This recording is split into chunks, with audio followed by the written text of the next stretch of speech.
Hello everyone, here's quick tip number 4 for you.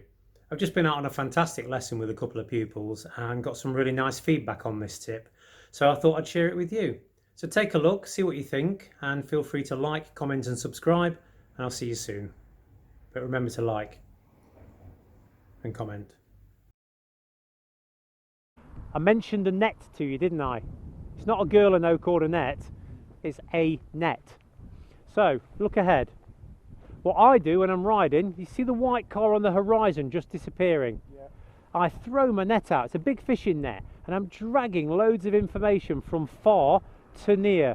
So what I'm doing now is I'm looking at the left-hand bend at the end, and then I'm bringing it back to the red car that's going into that left-hand bend, the car that's just coming out the junction, the one that's turning in the junction, that one that's turning in the junction, you've got the pedestrian again, bringing it all in, and I've gathered all my information. I've chucked the net away, and I've thrown the net back out again. By the time I've done that, I've travelled a quarter of a mile.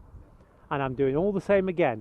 Cast, bring. And the good thing about that is by looking at that black car and the white car that's parked on the horizon, on the bend, you can also see the pedestrians, the oncoming car, the silver car, the red on the middle of the road, the kids that are the dummies at the side of the road.